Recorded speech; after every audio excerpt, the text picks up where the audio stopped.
Hey, so let's address the question you might have if you're applying for Social Security Disability or SSI, about you're feeling the need that you have to try to go back to work in some shape or form because you need to pay bills.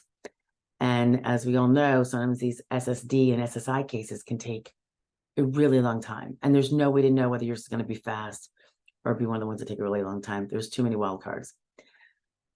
So here's how I look at it.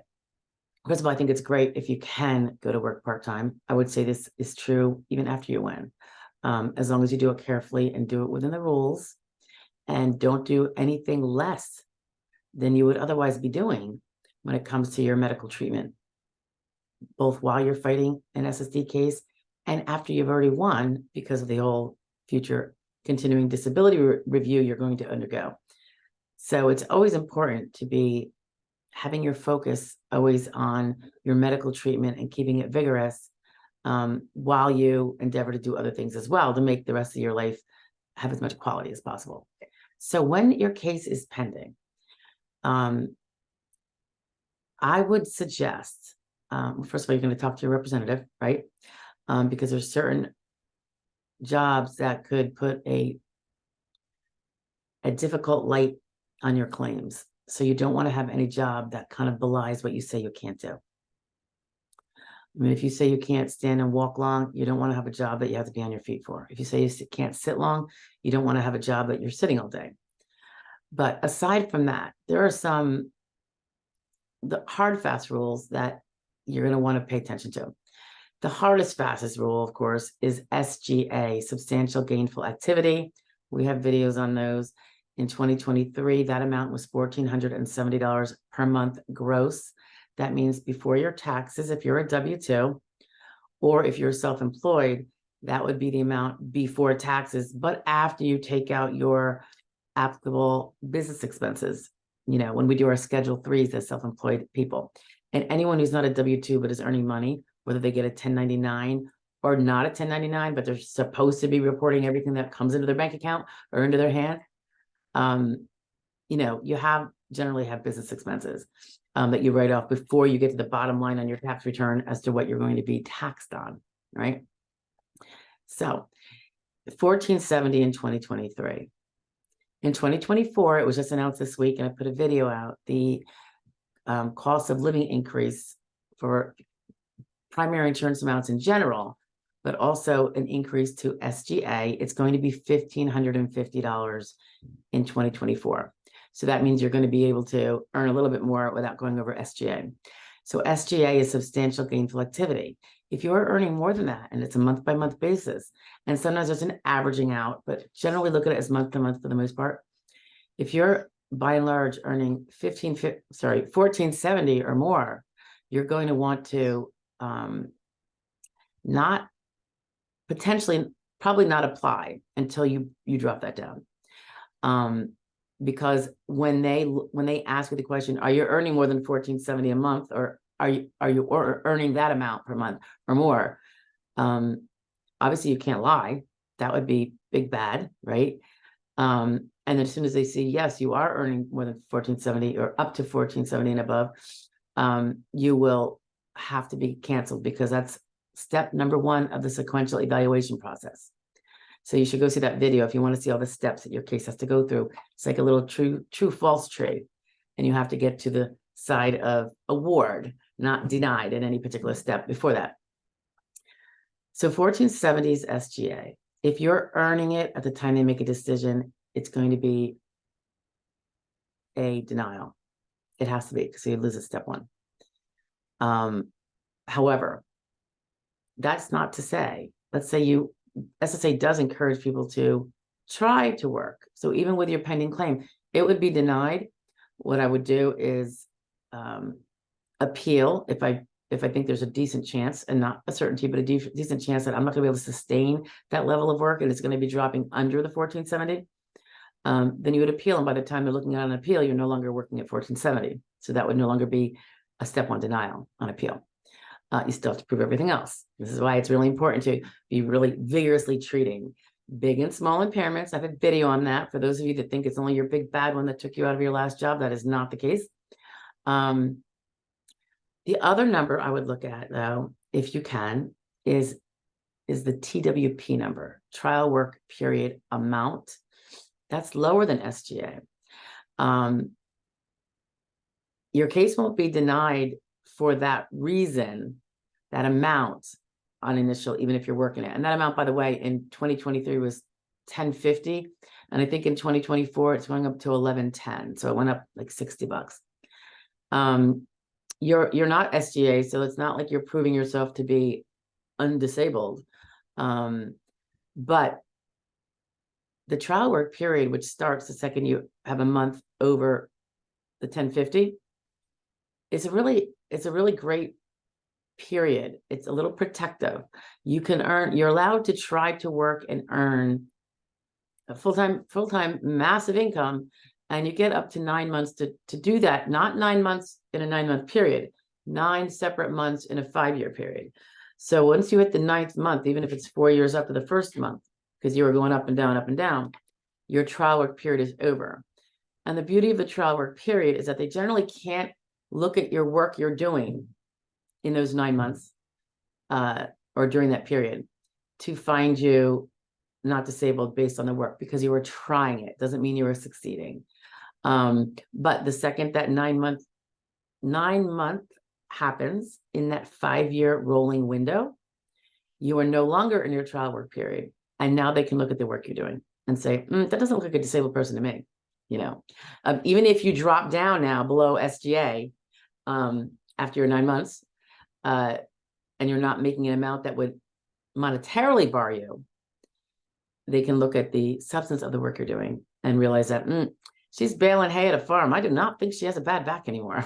You know, so TWP is a good thing to preserve as a general rule. So I would say most people I know that go back to work part-time successfully after they've prevailed, or even before they prevailed, they're under SGA and they're fine. Their work is, and we review it, you know, and I give them my input. Their work is demure, genteel. It's not contradictory to their impairments that they alleged. You wouldn't be doing heavy lifting with a bad back. If you claimed you couldn't walk and stand very long, then you're not going to be doing a light job, which entails a lot of time on your feet and lifting up to 20 pounds. But here are some other things that I think, if you're going to be working that part-time, in addition to, I really believe you should stay under that 1050 just to preserve your TWP, because once you've used that all up, you are more vulnerable upon review and stuff like that. So my thought is, and these are more of the optical things, my ideal scenario of someone successfully working while their claim is pending, and this would also apply to after they win. But I was directing this at some of my clients who are like, I gotta save my house. I have to earn something. There are optics. It's just common sense. You know, being under SGA or TWP, if you're working 35 hours and you're getting paid such a little bit per hour that you are under SGA, it's still a losing battle, because you just showed you could work all those hours, you know, even if you're not getting paid adequately for it. So I always ideally want to see no more than 15 hours a week. That's me. I'm cautious. But of course you have to do the math too, because that has got to keep you under the amount that you decided you were not going to earn over, whatever advice you take or don't take. So I like to see 15 or less hours. I like to see non-full day shifts. If you can pull out, let's say you pulled out 3 8-hour shifts, 24 hours part-time, you're under SGA, you just show that you can do 8-hour day. I mean, that's a full-time day and a full-time day and a full-time day, 3 of them. Now, granted, it's not all 5, but I think, and it might be killing you, but they're like, you know, what you say about it killing you when you get home is not going to hold a lot of water, because you're doing it. If you can manage to do more like a 4 or 5-hour shift, 3 days a week, I like to see short shifts. I also like to see alternative days, so that like in between each shift day is a day off to rest that body. You know, if you feel that you need to rest that body because that day isn't the easiest thing in the world for you, then walk the walk. you know. Try to get the jobs with the other flex schedule, or Monday, Wednesday, Friday, Tuesday, Thursday, Saturday. It could be that it's 3 5-hour shifts and they're like Monday, Tuesday, Wednesday. You're still getting a 4-day rest period. So that's something else. I think I prefer the alternate, but I know that you can't always control the employers and what they need. So those are the things that kind of objectively, but for optics purposes, I think are helpful, because they will help represent the limitations you have to working like a full-time normal schedule, like the 8-hour days, the 5 days a week. If you have a lot of doctor's appointments, that probably wouldn't work anyway, because you'd be calling out for doctor's appointments all the time. But those are the things. If you have mental health impairments, let's say you have some anxiety, maybe because of your impairments, maybe because you're not earning so much. I mean, it can be circumstantial. Maybe I would probably think the job that you wouldn't be getting would be a high-end, high-skilled job, maybe like you used to have, but something a little reduced in thinking necessities, maybe more 1-2 step. It's going to be lower paying, but you can't earn that much anyway, right? So, if you were, a high-skilled nurse before, but you're saying you don't have a lot of concentration and you're lose focus, probably being a nurse, even very, very part-time, 1 shift a week for 3 hours, because I know they get paid a lot per hour, so you don't want to breach your SGA or your TWP. That could be showing that you still have those mental capacities, and they could be transferred to something less arduous than nursing or floor nursing. Now, arguably, of course, the realities are, well, I can concentrate for 3 hours, but once I start getting tired, it leaves me. And I get that. And I know that that's a reality, but we're trying to persuade people who are particularly cautious and protective of doling out awards. So, we try to make it as easy as possible for them to see what we see. So even though it's probably true, some people can do high-end work for a few hours, they just can't do it full-time anymore. And I get that, but that won't necessarily be the conclusion of the adjudicator on the other side. So I usually suggest getting that low stress filling part-time job if you need to work, as opposed to the high-end. It's not necessarily so, but it's just something to think about. Because I do know people, and I've had people who did consulting. They did it very sporadically. It would be like, a 4-hour gig every 3rd month at a very high rate of pay. But it kept them, they were still under SGA because it was only 1 4-hour gigger. And it was high-end stuff, but it was only that 4 hours. And I think the 4 hours might have been spread out because it was like consulting work, so they could have been done 1 hour, and then their brain is tired, and they go and do the other one. So anyway, give it some thought. If you have a representative and you are going to try to work part-time, speak to them first. I know some are going to say don't do it. It's easier for all of us and easier for your case if you don't do it. But on the other hand, I think a lot of adjudicators and ALJs are not, I think they appreciate a person who has a hardworking history, and then they're disabled for a bit and not working, and then they try to go back at it again. It does show the work ethic, and maybe it shows a little bit of the personality. That might not be the personality that you have to fear is pulling one over.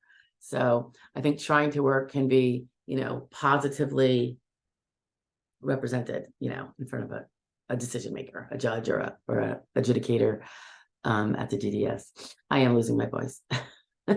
Anyway, working part-time while your claim is pending, it is very possible. It's just something you got to be very careful about. And you can't dilly-dally. You can't close your eyes and start picking up shifts. And if it's a tip-paying job, be very careful, because you're gonna have a good, unless you're aiming for $500 a month and you're not gonna get another 1,000 in tips. You're just aiming for very low. The chances of you breaching SGA and of course TWP is very high. I see it all the time. Because you don't know when someone wants to give you a nice big $100 tip for Christmas when they had a cup of coffee or whatever you're doing, all right. So that's that. If you have any questions, just post them below. All right. Bye, guys.